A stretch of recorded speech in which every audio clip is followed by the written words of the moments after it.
Olá, tudo bem com vocês? Estamos chegando aqui agora para a gente gravar mais um vídeo. Essa vai ser sobre a escola dominical e eu sou o irmão Souza, irmão Luiz Carlos Souza, e nós estamos aqui no canal Conexão Espiritual SUD, se você preferir, porque falamos muito sobre a igreja. Sempre lembrar que não é um canal oficial da igreja, este canal não representa necessariamente a opinião oficial de a Igreja de Jesus Cristo dos Santos dos Últimos Dias. Porém, aquilo que eu tenho como experiência da igreja, trago aqui mostrando um pouco sobre as doutrinas e os princípios que Jesus Cristo estabeleceu através de sua igreja. E hoje, como já falei para vocês, iremos tratar sobre o Vem e Segue-me da escola dominical. Tivemos hoje na igreja, hoje é domingo, eu estou gravando esse vídeo no dia 20 de outubro de 2024 e hoje tivemos uma reunião sacramental muito especial, como eu tenho dito sempre.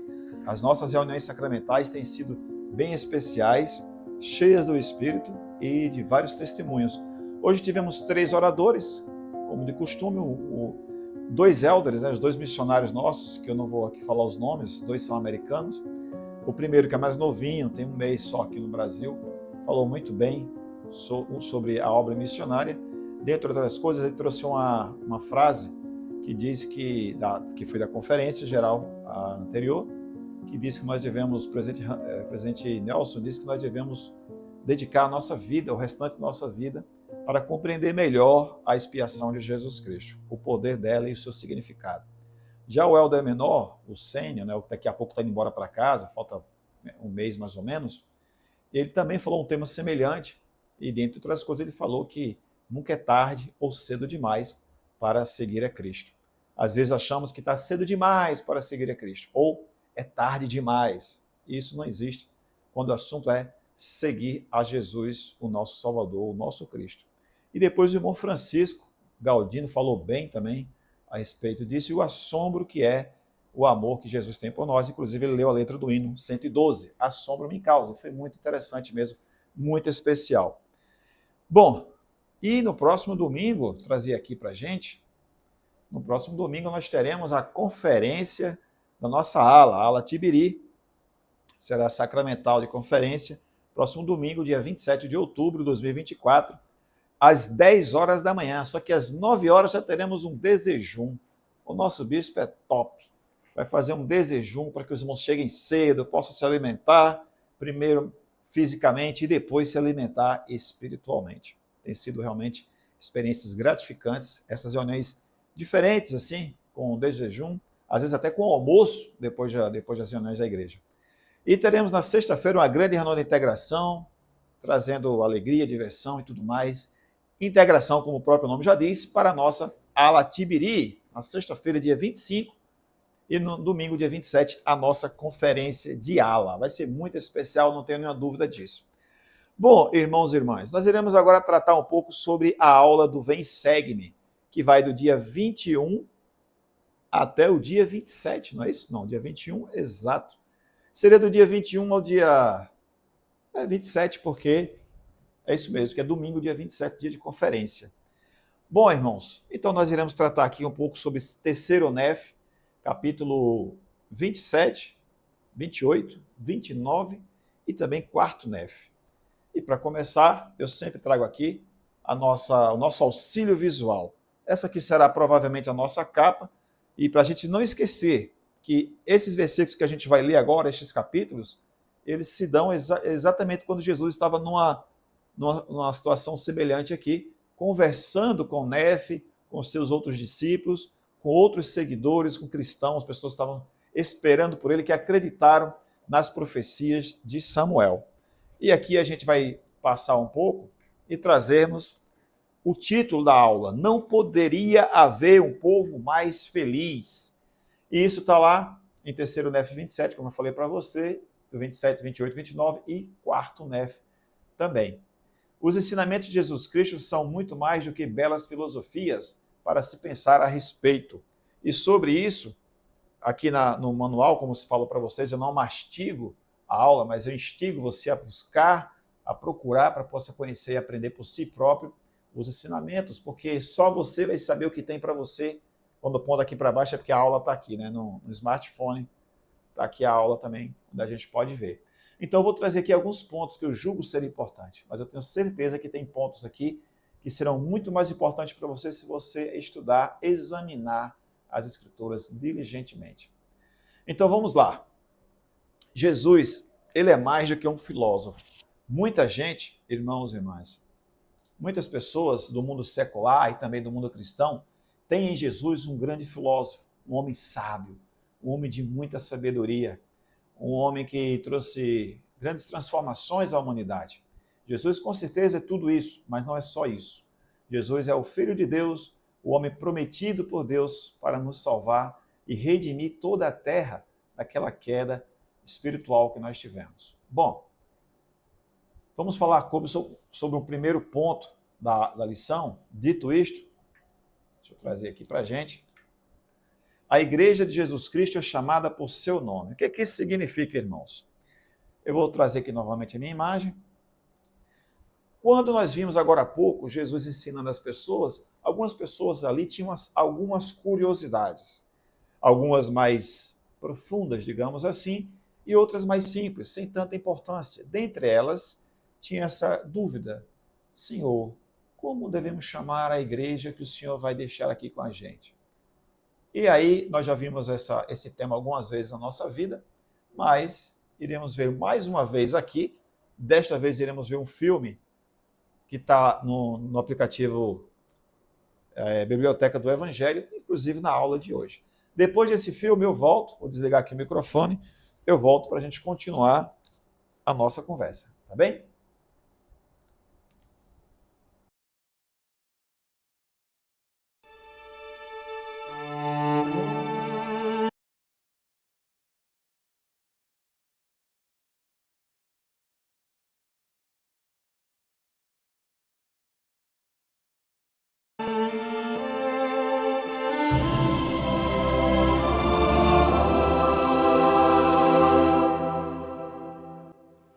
Tendo a autoridade que me foi concedida por Jesus Cristo, eu te batizo em nome do Pai, e do Filho, e do Espírito Santo. Amém.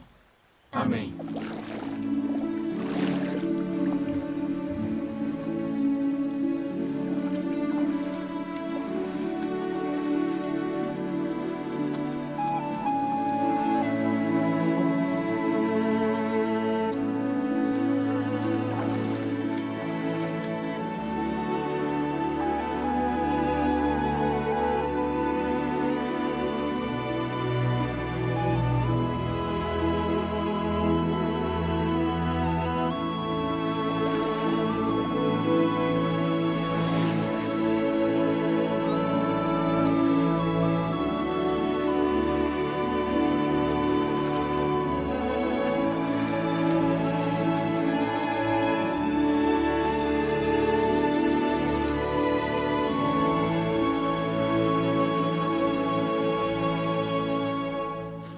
Jesus Cristo ensinou que todo aquele que der ouvidos às suas palavras e arrepender-se e for batizado será salvo.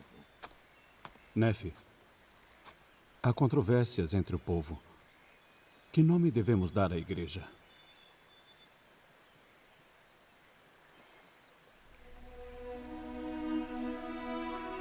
Nosso Pai Celestial, dirigimos-nos a Ti em jejum e oração. Em nome de Jesus Cristo, pedimos-te que nos mostre Tua vontade em relação à Tua igreja. Que desejais que eu vos dê? Senhor, desejamos que nos digas o nome que devemos dar a esta igreja, porque há controvérsias entre o povo a respeito deste assunto. Por que é que o povo murmura e discute sobre este assunto? Não leram as Escrituras, que dizem que deveis tomar sobre vós o nome de Cristo, que é o meu nome? Porque por esse nome sereis chamados no último dia. E todo aquele que tomar sobre si o meu nome e perseverar até o fim, será salvo no último dia. Portanto, tudo quanto fizerdes, vós o fareis em meu nome. Por conseguinte, chamareis a igreja pelo meu nome. E invocareis o Pai em meu nome, a fim de que ele abençoe a igreja por minha causa.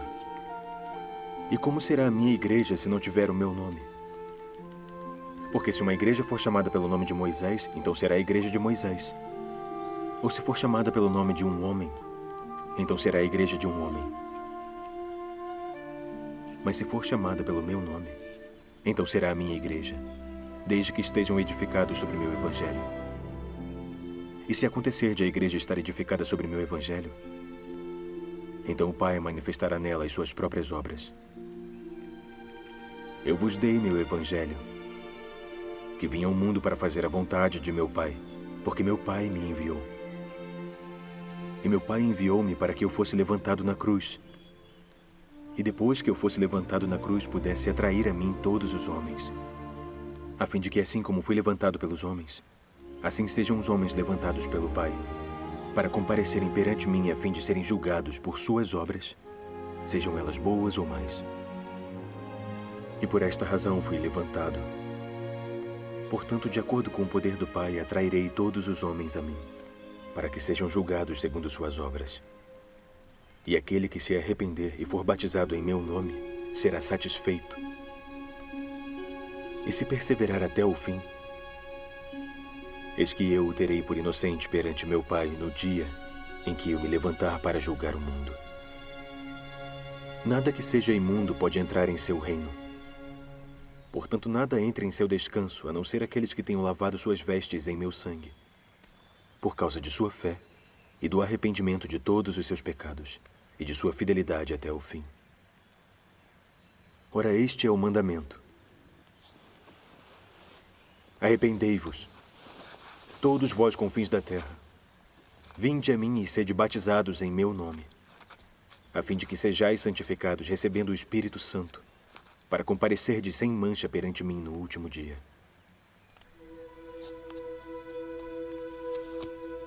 Este é o meu evangelho. E sabeis o que deveis fazer em minha igreja, pois as obras que me vistes fazer, essas também fareis.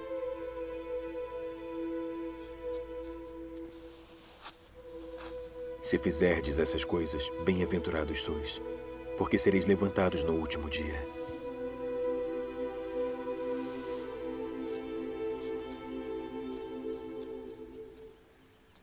Escrevei as coisas que vistes e ouvistes, salvo as que são proibidas.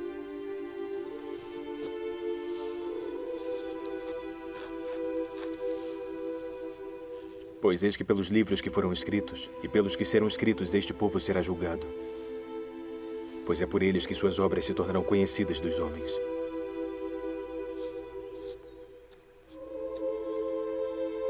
E sereis os juízes deste povo, de acordo com o julgamento que vos darei, que será justo. Portanto, que tipo de homens devereis ser? Em verdade vos digo que devereis ser como eu sou.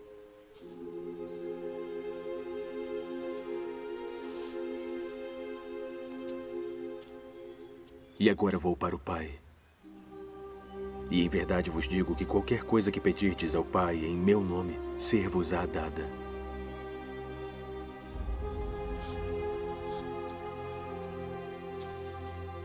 Portanto, pedi e recebereis. Batei e ser-vos-á aberto.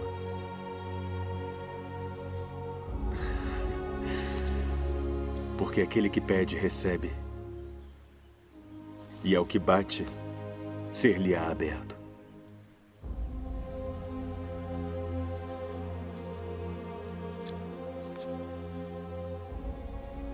Entrai pela porta estreita,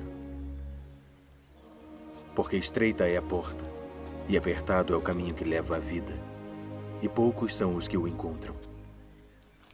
Mas larga é a porta, e espaçoso é o caminho que leva à morte. E muitos são os que por ali passam, até que chegue a noite na qual ninguém pode trabalhar.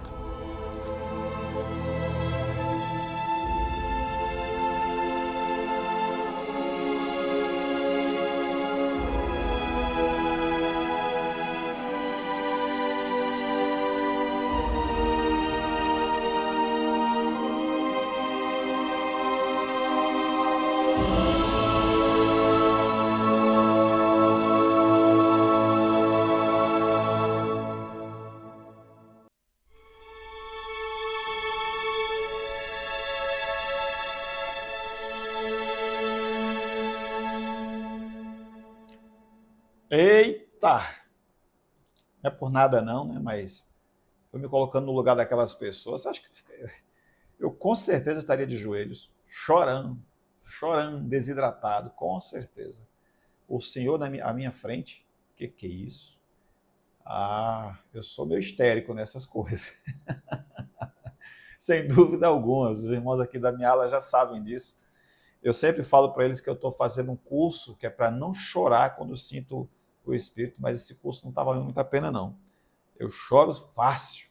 Bom, irmãos e irmãs, então assim, vamos falar um pouco sobre esse tema, que é o primeiro tema da lição do Vem Segue-me, que é o nome da igreja. Como nós já vimos aqui no filme, como vai ser a igreja de Cristo se tiver o nome de Moisés? A igreja de Cristo tem o nome de Cristo. Então vamos falar aqui, trazer um pouco aqui as escrituras. E olha só, nos versículos de 4 a 12 do capítulo 27, diz o seguinte: quando eu estiver olhando para cá, irmãos, aqui eu estou olhando para o monitor, estou vendo tudo que vocês estão vendo, mas estou olhando aqui para o monitor, tá? Mas olha só, deixa eu tirar minha imagem por enquanto. Vamos lá. E o Senhor disse-lhes: em verdade vos digo, porque é que o povo murmura e discute sobre este assunto. Não leram as Escrituras que dizem que deveis tomar sobre vós o nome de Cristo, que é o meu nome? Porque por esse nome sereis chamados no último dia. Bom, meus irmãos, eu não vou me estender nessa parte, porque nós já vimos no livro, né, no vídeo, quer dizer, quando ele falou exatamente sobre isso, que a igreja seria a igreja dele e deveríamos ser tudo na vida ser feito em nome de Jesus. Tudo. A igreja ser em nome dele, o sacramento em nome dele, as orações ao Pai em nome dele. Então, por isso tem esse nome da igreja. E só continuando aqui com o auxílio visual, a igreja de... vou tirar minha câmera novamente, né? A igreja de Jesus Cristo dos Santos dos Últimos Dias, como você já bem sabe, o Salvador revelou o nome de sua igreja nos dias de hoje, em Doutrina e Convênios 115:4. Pense sobre cada palavra desse nome, como essas palavras nos ajudam a saber quem somos, em que acreditamos e como nós devemos agir. Então, a igreja de Jesus Cristo, muito simples, né? Porque a igreja é dele, é de Jesus Cristo. Você pode ver aqui, aqui em cima, dos santos, porque muita gente já sabe sobre isso, mas não custa nada repetir, porque os membros da igreja são considerados santos, não santos de perfeitos, não santos de sem pecados, não santos de pessoas que devem ser adoradas ou veneradas ou alguma coisa do tipo, mas pessoas que estão procurando seguir o exemplo de Jesus. Como Paulo escrevia suas cartas aos santos em Coríntio, aos santos na Galácia, como já foi muito debatido sobre isso. Então, santos são os membros da igreja. E aqui, do lado dos últimos dias, como você está vendo, porque acreditamos que estamos em preparação para a segunda vinda de Jesus nos últimos dias, para esta segunda vinda. Então, este é o primeiro ponto que eu quero trazer, que o nome da igreja é este nome por estes significados. Quem somos? Somos os santos dos últimos dias, porque cremos em Jesus, o cabeça da igreja. Mas o segundo ponto, irmãos e irmãs, que é esse aqui, ele traz o seguinte: a igreja de Jesus Cristo está edificada sobre seu evangelho. Este é o segundo tópico, digamos assim, da aula de hoje. E como ele mesmo disse no vídeo, a igreja deve ter o seu nome e ser edificada sobre o seu evangelho. Senão, qualquer pessoa poderia colocar o seu nome na igreja e dizer: esta é a igreja de Cristo, porque tem o nome dele. Mas não é igreja de Cristo, é a igreja. Até esqueci de mencionar isso aqui no vídeo anterior. Aliás, no slide anterior. Ah, vocês estão vendo lá o azinho lá em cima? O artigo é a igreja, não é igreja, tá? Então, voltando aqui ao nosso segundo tópico sobre edificar a igreja sobre o evangelho de Jesus Cristo, ele diz isso a partir do versículo 13 até o versículo 22. Mais uma vez eu digo, será muito bom se você puder investigar, procurar saber. Aqui, como falei, lá do versículo 13 até o 22. E no 22 ele conclui dizendo: portanto, se fizerdes essas coisas, bem-aventurados sois, porque sereis levantados no último dia. Este é o segundo tópico. Após explicar que a sua igreja deve ser edificada sobre o seu evangelho, o Salvador descreveu o que é o seu evangelho. E o que é o evangelho dele? Ele diz lá: e eis que vos dei o meu evangelho, e este é o meu evangelho que vos dei, que vim ao mundo para fazer a vontade de meu Pai, porque meu Pai me enviou. E meu Pai enviou-me para que eu fosse levantado na cruz, e depois que eu fosse levantado na cruz, pudesse atrair a mim todos os homens, a fim de que, assim como fui levantado pelos homens, assim sejam os homens levantados pelo Pai, para comparecer perante mim, a fim de serem julgados por suas obras, sejam elas boas ou más. Continua ele explicando sobre o seu evangelho, mas resumidamente, é o sacrifício expiatório de Jesus Cristo, é o evangelho dele. A igreja deve ser edificada sobre este princípio, esta doutrina. Jesus, Deus deu seu Filho amado, que deu a sua vida por nós. E agora, passando para o tópico 3, onde nós estaremos sobre o que desejais. Este tópico aqui eu gostaria de refletir com vocês. O que desejais? Você já se imaginou?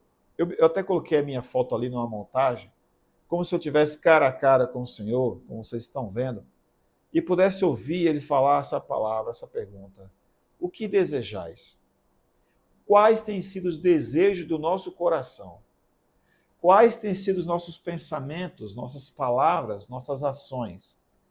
O que temos desejado? É algo eterno? É algo que dure para sempre? Ou os desejos do nosso coração é algo que tem data de validade? 1 dia, 2 dias, 10 dias, 20 dias, 1 mês, 2 anos, 10 anos, 20 anos, 50 anos, 100 anos, tem data de validade? Ou é algo que dure para sempre? Para a gente refletir sobre o que nós desejamos. E quando ele fez essa pergunta, foi bem interessante, irmãos. Nós vamos ver aqui o porquê. Os discípulos, eles desejavam algo em especial. Tínhamos 12 ali, e cada um pensava uma coisa. Eu quero isso, eu quero aquilo. Deixa eu trazer novamente a minha imagem aqui. E eu gostaria de perguntar para você, se você tivesse uma situação como esta, e o Salvador, prestes a ir embora, a voltar à presença do Pai Eterno, ele perguntasse: o que vós desejais que eu faça? Algo para a gente meditar sobre isso. No versículo 1 diz o seguinte, do 1 ao 11, tá? Vou ler alguns. E aconteceu que depois de haver proferido essas palavras, Jesus falou a seus discípulos, um a um, dizendo-lhes: o que desejais de mim depois que eu for para o Pai? E com exceção de 3, fora esses 3, todos os outros responderam dizendo: desejamos que depois de havermos vivido até a idade do homem, que o ministério para o qual nos chamaste tenha um fim, para que possamos ir logo para junto de ti em teu reino. E disse-lhes ele: bem-aventurados sois por haveres desejado isto de mim.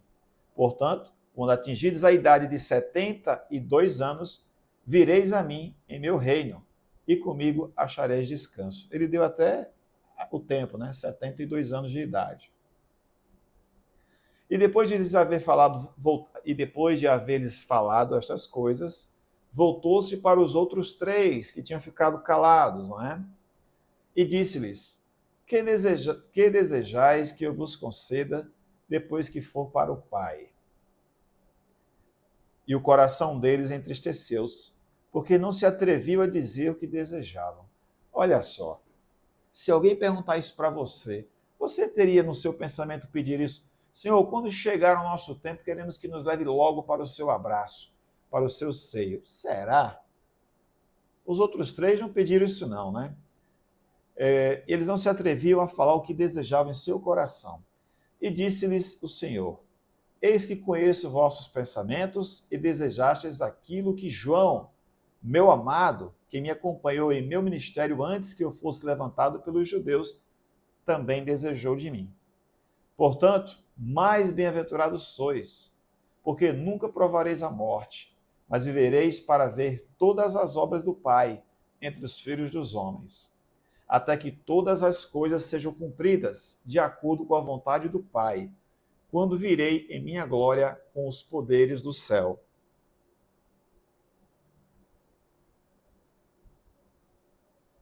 E vós nunca padeceis as penas da morte. Mas quando eu vier em minha glória, sereis transformados num abrir e fechar de olhos.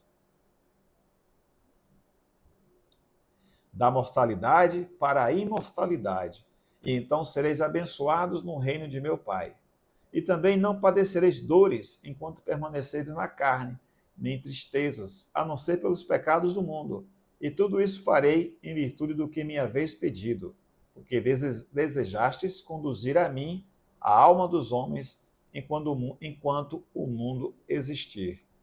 E por essa razão tereis alegria completa, e sentar-vos-eis no reino de meu Pai.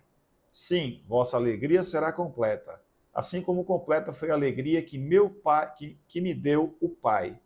E sereis como eu sou, e eu sou como o Pai, e o Pai e eu somos um. O Espírito Santo dá testemunho do Pai e de mim, e o Pai dá o Espírito Santo aos filhos dos homens por minha causa. Então, estes versículos tratam aqui do desejo daqueles 3 discípulos. Eles eram 12, 9 desejaram que quando completasse a sua idade, o seu chamado, partisse rumo ao reino celestial com o Senhor, desculpa. Os outros 3 não queriam provar a morte. Algumas pessoas têm medo da morte, eu não sei se era este o caso, ou eles desejavam estar aqui o máximo de tempo possível para poder trabalhar, não sabemos na verdade. Fato é que eles de fato pediram isso, não provar a morte. E o desejo dos 3 discípulos, será que nós desejaríamos algo semelhante? Não sei, né? Como diz o nosso elder aqui, o novinho americano, não sabe. Brincando, é claro. Bom, irmãos, este foi o 3º ponto. E eu quero trazer aqui mais um auxílio visual que nos mostra que quando o Senhor pergunta assim, irmão Souza, o que desejais que eu vos faça? Irmã fulana, o que desejais que eu vos faça? Preste atenção na letra deste hino que eu vou trazer agora e vê se não é uma prece ao Senhor respondendo exatamente o que nós desejamos ou deveríamos desejar. O hino número 75, mais vontade dá-me. Mais vontade dá-me de odiar o mal, mais calma em pesares, mais nobre e ideal. Mais fé no meu mestre, mais consagração. Mais força ao servi-lo, mais grata oração. Mais prudente faz-me, mais sábio e gentil, mais firme na causa, mais forte e viril, mais reto na vida, mais triste ao pecar, mais humilde filho, mais pronto a amar. Mais pureza dá-me, mais força em Jesus, mais alto domínio, mais paz nessa cruz. Mais rica esperança, mais obras aqui, mais ânsia do céu, mais vida em ti. Essa letra é de Philip Paul Bliss, de 1838 a 1876. Eu tinha 2 aninhos de idade aqui. Bom, meus queridos, então este hino é mais um exemplo de que aquilo que nós devemos desejar. Espero que você tenha entendido o significado deste hino. E agora, nós vamos falar um pouco sobre o 4º tópico da aula de princípios de doutrinas do Evangelho. Só quero chamar princípios do Evangelho. Doutrinas do Evangelho, ou melhor, o Vem Segue-me, da escola dominical, né? É que eu sou um pouco antigo ainda. Ainda sou da época da escola de membros novos, né? Como que era antes, mas a igreja se atualizou. Ficou muito legal. Então, o próximo ponto, ou o 4º tópico da aula de hoje, ele trata sobre o livro de Mórmon, que o livro de Mórmon é um sinal de que a obra de Deus nos últimos dias está sendo cumprida, como nós poderemos ver nos capítulos 29 e capítulo 30 de Terceiro Nef. Pense em sinais que permitem que você saiba que algo vai acontecer. Por exemplo, como você sabe que a chuva se aproxima ou que as estações estão mudando? São coisas claras, sinais simples que você conhece ano a ano ali, às vezes até dia, né? Quando vai chover, você observa o tempo, você percebe que vai chover. Terceiro Nef 29, de 1 a 3, ele fala como que nós vamos saber que a obra de Deus está acontecendo. Versículo 1, 2 e 3 do capítulo 29, deixa eu ver se eu consigo abrir aqui.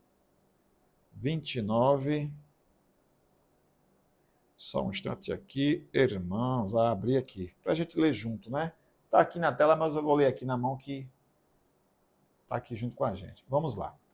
Versículo 1 diz o seguinte: E agora eis que vos digo que quando o Senhor, em sua sabedoria, julgar conveniente, que estas palavras cheguem aos gentios, segundo a sua promessa, então sabereis que o convênio que o Pai fez com os filhos de Israel, relativos à sua volta às terras de sua herança, já está começando a ser cumprida. E sabereis que as palavras do Senhor proferidas pelos santos profetas serão todas cumpridas, e não tendes que dizer que o Senhor retarda a sua vinda aos filhos de Israel. E não tendes que imaginar em vosso coração que as palavras que foram ditas são vãs. Pois eis que o Senhor se lembrará do convênio que fez com o seu povo da casa de Israel. Então nós vimos que o Senhor falou através das Escrituras, através de seus profetas, que nos últimos dias o Evangelho seria levado, a plenitude do Evangelho seria levada a todos os confins da terra. A pedra cortada sem mãos, lá em Daniel, iria rolar por toda a terra, seria o Evangelho. Isso se cumpre muito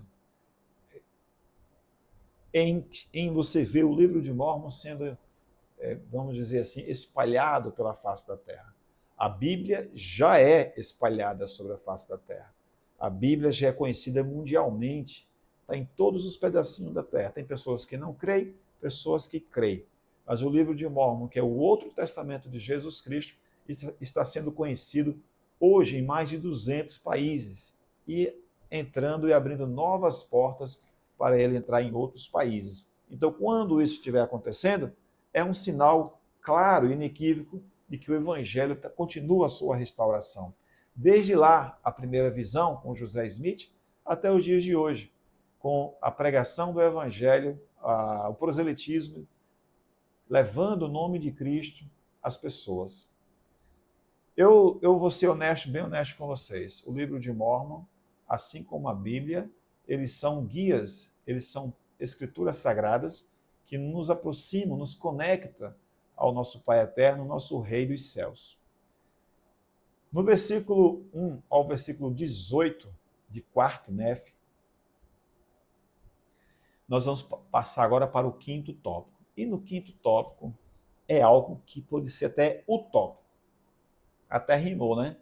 O 5º tópico pode ser utópico. O que significa isso? Quando você pensa em algo extraordinário, em algo inimaginável, você pensa, isso é uma utopia. Isso não vai acontecer. Só que acontece. E quando acontece, você acha, puxa, eu pensava que isso era impossível de acontecer. E no 5º tópico, nós vamos ver agora, olha só que maravilha. Seguir os ensinamentos de Jesus Cristo leva à unidade e felicidade. Sabe o que aconteceu nesse tempo aqui, irmãos e irmãs? Simplesmente não havia mais lamanitas e nem nefitas, mas somente cristãs. Cristãos, pessoas que seguiam a Cristo. E pessoas profetas positivos, benéficos, que faziam bem às pessoas, alguns homens e mulheres levavam o seu nome. Um exemplo aqui, por exemplo, nefitas, mas não porque batalhavam, brigavam, não. Porque eram homens de bons exemplos e por isso eram chamados assim. Mas vamos lá, eu não vou ler todos os versículos, tá? Mas só para você entender, no versículo 1 de 4º Nef, e aconteceu que se passou o 34º ano, como também o 35º, e eis que os discípulos de Jesus organizaram uma igreja de Cristo em todas as terras circunvizinhas. E todos os que a eles se chegavam e verdadeiramente se arrependiam de seus pecados, eram batizados em nome de Jesus e também recebiam o Espírito Santo. Quero fazer uma pausa aqui para refletirmos sobre um ponto. Irmãos e irmãs, se você é membro da igreja e você é batizado, entenda, você tem um privilégio, você tem um presente, uma dádiva, que é a dádiva do batismo. Muitas pessoas não dão valor à ordenança do batismo. Infelizmente, estão perdendo uma grande oportunidade. Se você ainda não é batizado e tem a oportunidade de sê-lo, organize o seu dia. Fale com o bispo, fale com os missionários. Fale para eles e, o mais importante de tudo, converse com o Senhor, converse com Deus. Fale para ele o desejo do seu coração. E organize o mais rápido possível, sem pressa, sem correria, mas o mais breve possível, a ordenança do seu batismo, que é algo fantástico. É uma ordenança, um convênio que você faz com o Senhor e é um privilégio.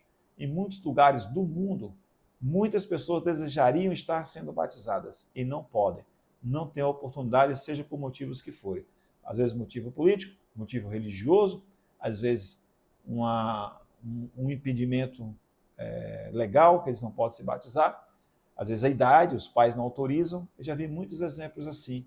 Então, se você tem a oportunidade, só depende de você, vai lá, faça o seu batismo e seja feliz, tá bom? Então, o Senhor continua falando o seguinte, aliás, no livro de Mórmon, em 4º Nef, né? E aconteceu que no 36º ano, todo o povo de toda a face da terra foi convertido ao Senhor. É utopia? Todo o povo de toda a face da terra foi convertido ao Senhor. Tanto nefitas como lamanitas, e não havia contendas nem disputas entre eles, e procediam retamente uns com os outros. Observe que uma sociedade justa, uma sociedade cristã, é uma sociedade unida. Não é uma sociedade que um é melhor do que o outro. Não é uma sociedade ou um país em que tem classe A, classe B, classe C, D, E, F, G, H e J, e todo mundo, não é? É uma sociedade unida, onde não há pobres entre eles. Ele vai dizer aqui agora mesmo, e no versículo 3, e tinham todas as coisas em comum, portanto, não havia ricos nem pobres, nem escravos e nem livres.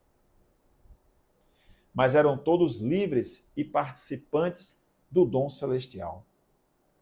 Não há um país onde há escravidão, ainda não é o país que o Senhor deseja. No versículo 4. E aconteceu que no 37º ano também se passou e continuava a reinar paz na terra. Todo mundo convertido, irmã. Todo mundo batizado, irmã. Olha só que maravilha.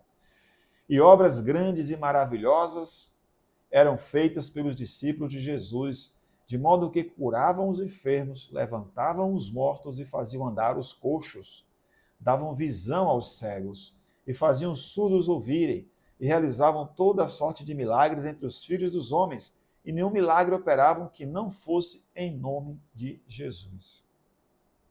Maravilhas acontecendo. Você já pensou numa época dessa?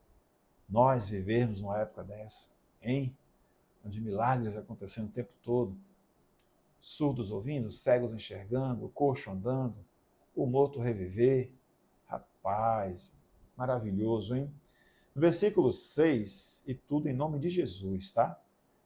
No versículo 6, e assim se passou o 38º ano, também o 39º, o 41º, o 42º, sim, até que se passaram 49 anos também, 51º, 52º e até se passaram 59 anos. E o Senhor fez-los prosperar grandemente na terra. Versículo 7. Sim, tanto que novamente construíram cidades no lugar das que haviam sido queimadas. Sim, reconstruíram até mesmo a grande cidade de Zarahemla. Muitas cidades, porém, haviam sido inundadas, submersas, e as águas haviam tomado o seu lugar. Portanto, essas cidades não puderam ser reedificadas. Nós lemos aqui do versículo 1 até o versículo 9, mas eu vou trazer agora do versículo 10 até o versículo 18, com calma, sem pressa, que a gente possa ler. Deixa eu tirar aqui o mouse. Versículo 10 diz o seguinte, irmãos e irmãs, quarto Nef, tá? E então aconteceu que o povo de Nef se fortaleceu e multiplicou-se com grande rapidez, tornando-se um povo muito formoso e agradável. E casavam-se e davam-se em casamento, e eram abençoados segundo a multidão das promessas que o Senhor lhes fizera. E já não se guiavam pelos ritos e ordenanças da lei de Moisés. Ouçam isso, por favor. Eu vou repetir, versículo 12. E já não se guiavam pelos ritos e ordenanças da lei de Moisés, mas observavam os mandamentos que haviam recebido do seu Senhor e seu Deus, continuando a jejuar e a orar e reunir-se a miúde, para orar e ouvir a palavra do Senhor. E aconteceu que não havia contendas entre todo o povo em toda a terra, e grandes milagres eram realizados entre os discípulos de Jesus.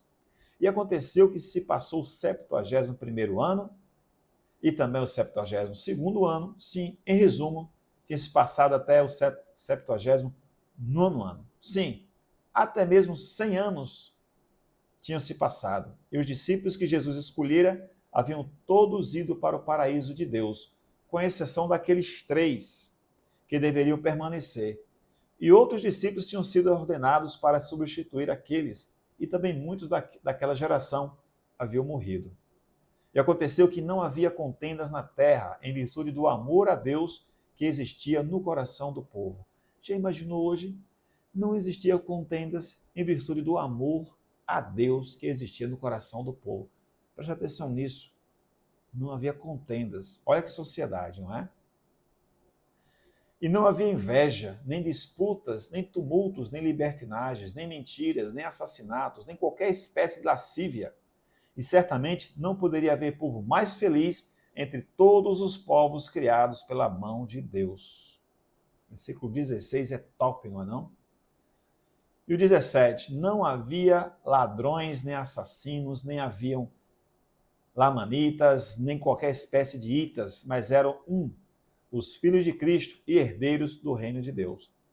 E quão abençoados eram eles, porque o Senhor os abençoou em tudo o que fizeram. Sim, foram abençoados e prosperaram até haverem decorrido 110 anos. E a primeira geração depois de Cristo tinha morrido, e não havia contendas em toda a terra, irmãos e irmãs. Então é isso que eu quero trazer para a gente. Não é impossível, é muito difícil. Mas se o povo colocar o seu coração em Deus e em Jesus, todas essas maldades e mazelas que existem na terra, elas serão superadas, sobrepujadas. E o segredo está ali, no versículo 16. E não poderia haver povo mais feliz entre todos os povos criados pela mão de Deus. No versículo 15, em virtude do amor a Deus que existia no coração do povo. O amor a Deus.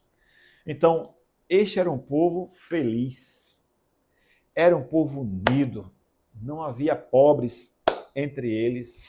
Não havia escravos. Não havia livres, porque todos eram livres no amor de Deus. Então, só para a gente entender, uma sociedade justa é isso aí. Uma sociedade celestial é isso aí que a gente viu.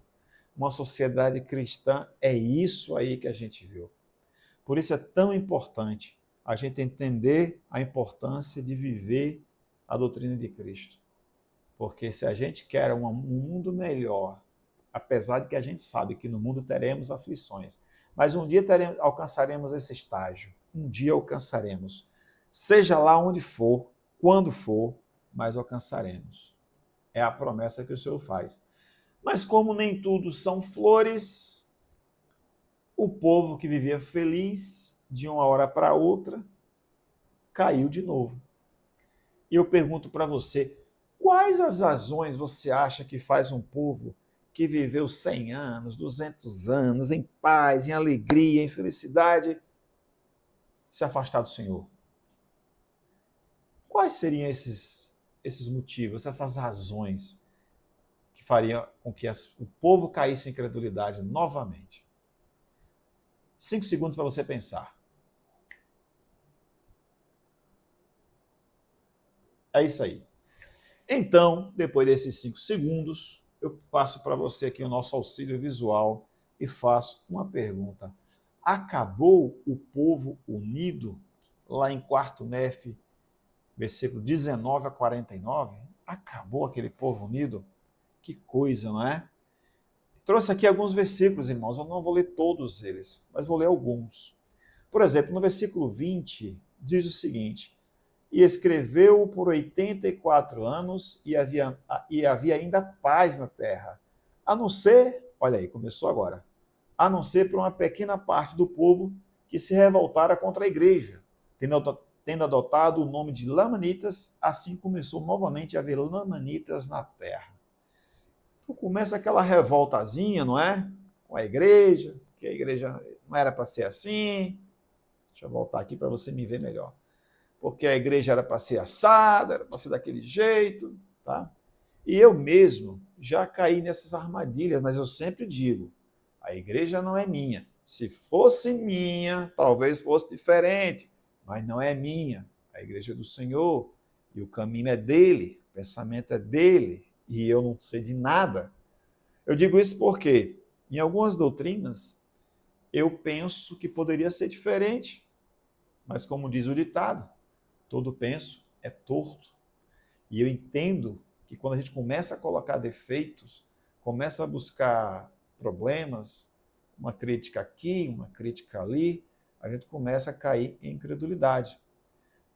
Um dos cuidados que eu tenho, vou compartilhar com vocês aqui, um testemunho que eu tenho a respeito disto. Eu fiz missão em Minas Gerais, daqui a pouco a gente vai começar a terminar a aula, tá? Mas eu fiz missão em Minas Gerais, eu fui o Elder Eli Souza, de abril de 93 a abril de 95. Servi em várias cidades de Minas Gerais. Amei servir em Minas Gerais. Até hoje tenho saudades de Minas. Mas em uma dessas cidades, em Nanuque, nós tivemos bênçãos e bênçãos, milagres e milagres, chuvas de bênçãos acontecendo em Nanuque. Dentre essas bênçãos encontramos uma família, diversas famílias, mas dentre essas famílias, uma família muito especial para mim, a família de Inamar e Edson, e todos os outros filhos, todos, eram vários filhos, são vários. Rose, Claudinha, minha irmãzinha, Jussara, que eu chamava de Princesa Ju, tinha 8 aninhos ou 9 na época. Hoje são casadas e têm seus filhos, são seladas no templo. Mas eu voltei lá depois de um tempo, já voltei casado, já voltei com filho, e voltei lá e passei um tempo na casa do Edson e da Inamar. Eu que ensinei o evangelho para eles, eu que compartilhei o evangelho. Eles não conheciam nada da igreja. Eu que compartilhei, eu e meu companheiro compartilhamos com ele. E a Inamar, conversando comigo, disse: como é que tá? Como é o seu chamado lá, Eli Souza? Eu falei: meu chamado lá, eu fui desobrigado, pedi desobrigação, fiquei meio chateado com o bispo. Aí pedi desobrigação. Aí ela falou: aqui também, aconteceu aqui também isso, não sei o que e tal. E nós começamos a conversar ali entre eu e ela. E eu não esperava. O irmão Edson, à noite, foi lá na cama, na casa dele, né, lá no quarto onde eu estava, e disse: Souza, eu queria falar com você. E eu nunca mais esqueci isso. Eu falei: fala, Edson. Eu pensei que ele ia me pedir um conselho, que ele ia falar alguma coisa, alguma dificuldade dele. Eu estava pronto para ajudá-lo.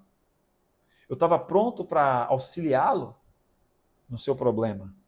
E ele disse: Eli Souza, por favor, na minha casa, não critique o ungido do Senhor. Vocês podem imaginar a surpresa que eu tive. Aquele irmão, aquele homem que eu levei o evangelho para ele, estava me ensinando algo que eu deveria saber. Não criticar o ungido do Senhor.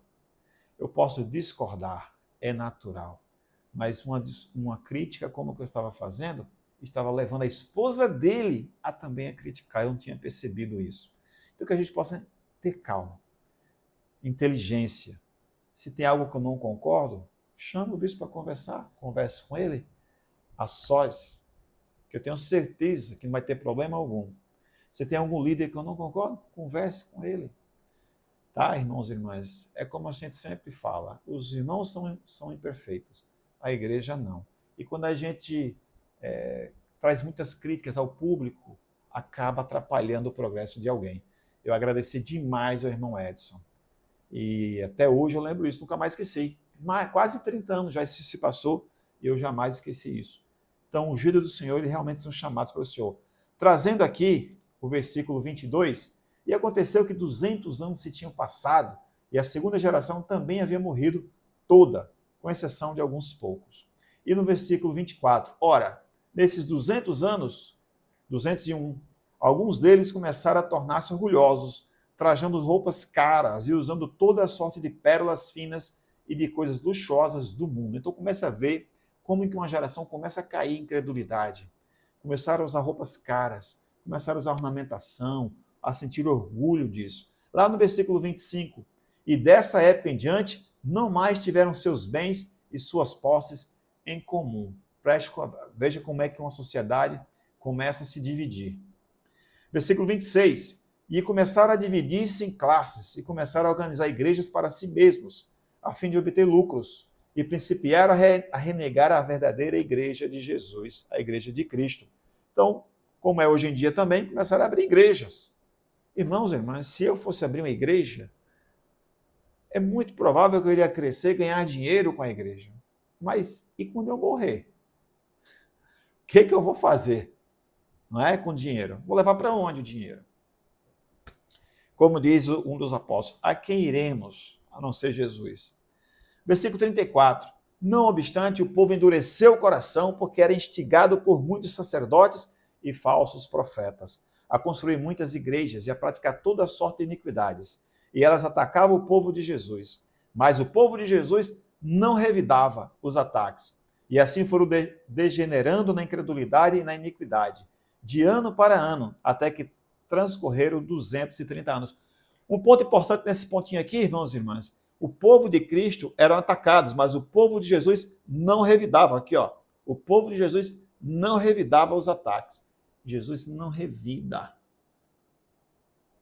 Essa história, desculpa a expressão, irmãos, mas essa história de olho por olho, dente por dente, hoje não cabe mais. Não coube em uma determinada época da história da humanidade. Mas nós vivemos uma sociedade civilizada. Olho por olho, sei que quando a gente perde a paciência, perde o equilíbrio, perde a razão também. Tá? Mas entenda isso. O povo de Jesus não revidava. O povo de Deus não revida. Fique bem claro isso. E aqui a gente vai passar agora para o próximo auxílio visual, que são mais 3 versículos de quarto Nef. Eu vou mostrar para vocês, mas eu não vou deixar na tela, tá? Aliás, vou deixar, que eu vou ler aqui novamente. Versículo 37, para a gente começar a finalizar a aula de hoje. Portanto, os verdadeiros crentes em Cristo e os verdadeiros adoradores de Cristo, entre os quais se achavam aqueles 3 discípulos que deveriam permanecer, eram chamados nefitas, e jacobitas, e josefitas, e zoramitas. E aconteceu que a parte iníqua do povo começou a restabelecer os juramentos e combinações secretas de Gadianton. E aconteceu que os ladrões de Gadianton se espalharam por toda a superfície da terra. E ninguém havia que fosse justo, a não ser os discípulos de Jesus, aqueles ali, né? E acumulavam ouro e prata em abundância, e entregaram-se a toda sorte de comércio. Bom, irmãos, não é nada errado você ser rico, na verdade, não é nada errado você ter seu comércio, só que nesse caso, estavam colocando o seu coração exatamente nas riquezas. E nós vamos finalizar o tema de hoje justamente aqui, neste ponto, trazer para você que, olha o segredo que o Senhor dá. Ele diz que o povo, não poderia haver povo mais justo e feliz sobre a face da terra. Era um povo unido, um povo que dividia suas posses, tá? Um povo que se ajudavam mutuamente e que tinha o amor de Deus em seu coração. Né? Ponto, não é isso? Então nós vamos finalizar aqui deixando uma reflexão. O que desejais que eu vos faça? O Senhor está perguntando para você, irmã, irmão, o que desejais que eu vos faça? Fale para Ele. Onde está o seu desejo? Onde está o seu coração? Então, na lição do Vem Segue-me desta semana, eu espero que você tenha gostado, que você vai estudar lá cada versículozinho, leia cada capítulo. É importante para que você receba a revelação do Senhor de acordo com a sua necessidade. Para mim foi importante, por isso estou trazendo hoje. Vou finalizar aqui pedindo a você que, se você gosta do nosso conteúdo, não se esqueça de deixar o seu like. Se você gosta. Se você gosta, ainda não é inscrito, não se esqueça de se inscrever e fazer parte da nossa família. Se você conhece um irmão ou irmã, membro ou não da igreja, que você acha que ele vai gostar, ela vai gostar dessa aula, manda para ela através do link do nosso vídeo. Tá bem? E, claro, se você tem alguma pergunta, algum comentário, faça aqui na seção de comentários, porque também é importante, não só para o engajamento do vídeo, como também para ajudar outras pessoas que tenham dúvidas semelhantes. Na próxima quinta-feira, que vai ser segunda, terça, quarta, quinta, dia 24, nós teremos mais um vídeo bem especial aqui do canal. Eu convido você a assistir esse vídeo. Lá, o título do vídeo é A Vida não é o fim, mas é o meio. Eu espero que você goste desse vídeo. Eu vou ficando por aqui, convidando você a refletir sempre sobre como está a sua conexão com o que mais importa. Onde você está depositando o seu tempo, a sua atenção e o seu dinheiro. Pois esses 3 pontos, geralmente, está o seu coração. Eu fico por aqui deixando o meu abraço, meu testemunho de que Jesus, ele é o Cristo. Mesmo que a ciência comprove que Jesus, ele nasceu e morreu aqui na Terra, e a ciência não comprove que ele está vivo hoje, eu sei que ele está. Eu sei que ele veio à Terra, morreu e ressuscitou. Eu sei que ele é o nosso Salvador. Eu sou o irmão Souza, a gente se vê no próximo vídeo. Boa semana. Tchau.